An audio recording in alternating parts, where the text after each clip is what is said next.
Welcome back to Normski TV and another daily transfer. And just seeing the game with Bayern Munich and Olympic Lyon. And yeah, Bayern Munich are through to the final, 3-0. And ex-Arsenal Gnabry scoring 2 goals in the first half. Mate, I tell you, whoa, why did we let this guy go? Adelaide was playing. Rene Adelaide was playing for Lyon. He's doing quite well over there, but man, why did we let these guys go? I mean, he's just absolutely fantastic. I mean, core to have him in our side, mate. To try and get him back, I wish we put a buyback clause in there. But listen, it is what it is.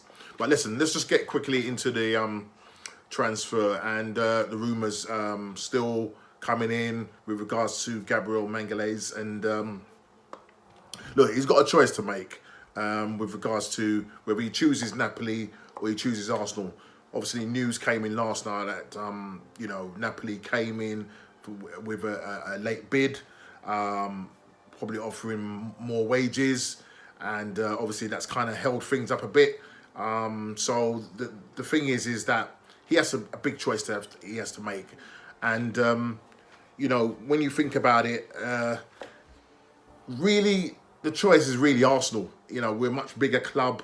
We can offer him more exposure. I mean, the guy himself has been asking his teammate, Fonte, who used to play for Southampton, what is it like to play in the Premier League?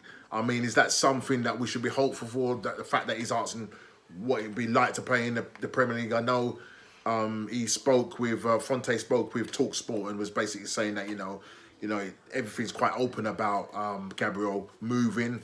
And so he was asking about the Premier League, and he told him it's one of the best leagues in the world to play in, and the exposure is going to be great, and it's somewhere where he can really come and test himself.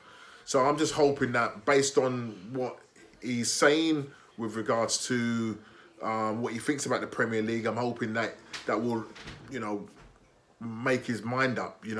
But at the moment, the hold up is the fact that Napoli have come in. And I think there's also this case of Napoli have even asking the player to just kind of hang fire for a bit, because they're obviously trying to get Koulibaly off their books. And I know Man City are interested in him. 63 million, I think the price tag is. And it seems as if they need to sell him before they can actually go for Gabriel. Look,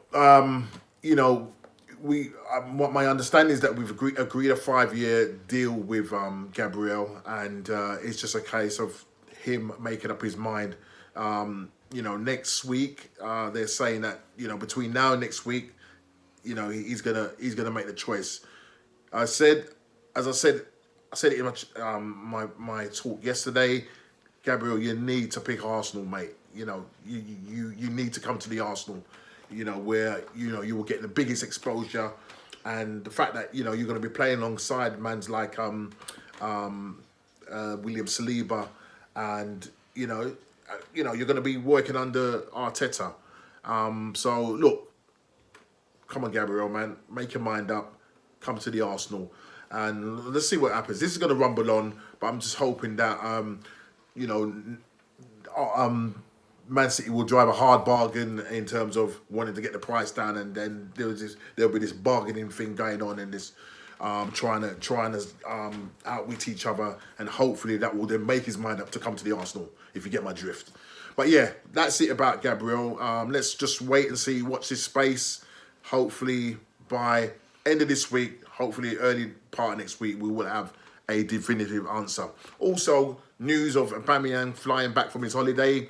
So at any point, there will be an announcement made with regards to him signing his new contract, which is a 3-year deal, £250,000 a week. We've been waiting a long time, and hopefully he's been seen boarding a plane, so he should be back in the country, in the next few days. So hopefully, if not tomorrow, hopefully by the end of the week, we will be hearing some news in terms of Aubameyang signing the new contract. Also, quickly, Coutinho. Now I know Ronald Koeman has come into Barcelona and he's gonna basically wipe the slate clean with all the players, and really kind of start again and look at the players. Now this could be pretty much a blow for Arsenal because I know we are interested in Coutinho. I know he's been down at the training ground. We've heard this, and it's been rumoured that he's come down and agreed personal terms. Now, with Ronald Koeman coming in now, it may scupper this deal happening. Now, a spokesperson that works for Barcelona, I can't remember his name, was basically sort of saying that, there's a lot of people on big wages in that club, and they need to get rid of some of the players in order to. And he named a few players in terms of who they're going to keep, like some Messi, De Jong, a few other players, but no mention of Coutinho. Is that a clue? Is that something that we need to look into? Does that mean that the fact that there's a chance that he could come to us? Again, everything's all up in the air. And, Arsenal, we do really move slow when it comes to the transfer. The only deal that we've done at the moment is the Willian deal. But we just want to see some movement. It's kind of getting a little bit boring now. I'm coming on the same thing every day. I want to get some news. I want to be putting some smiles on some of your faces to say, yeah, Gabriel signed, and hopefully we get the Thomas party going. Again, rumours saying that we've agreed a 5-year deal with Thomas Partey, and not 5. I can't remember if it's a 5-year deal, but I know we've agreed some sort of deal. But again, it's rumours, and we just have to just wait. And the thing is, in order for us to actually get these important deals done, especially the Thomas Partey one, there is a lot of players that we need to be getting off our books. Now, I know Socrates has been linked with a move to Napoli and also Roma. And I'm hoping, it looks like he's going to be on his way out. I'm hoping that he will actually go for a relatively decent fee, maybe hopefully 10 million or so. Then at least that can go towards, the Partey deal. There's also Rob Holding. Leeds have made inquiries with regards to Holding, and again, we don't know how far they've gone down. It's just, I think at the moment, it's just tentative in terms of them just asking whether his availability, what his availability is. Now, with us bringing in, these defensive reinforcements, such as Gabriel Magalhaes, does that mean that Rob Holding is going to get a look in? You've got Chambers, who's linked with Fulham. You've got, funny enough, now we're hearing that David Luiz is, linked with a French club, Stade Lorenz, I think they are. I think he's linked with Stade Lorenz, I think, or something like that. I can't remember the club, but he's linked with this this club, and that hasn't gone away. So maybe we might get a decent fee for him. He signed a 1-year extension, so we possibly will get some sort of fee for him. But again, it's rumours, and until we see something concrete, all we can do is just report on what we're hearing in the media. So players like Guendouzi, we need to get off the books. I mean, there are loads of players that we, if we was to do a fire sale, what sort of money could we raise in order to then really make these important deals happen?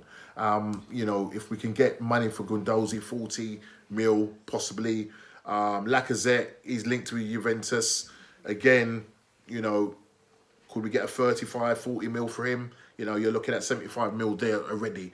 And I've even spoken about, the likes of El Nene, who's coming back from loan.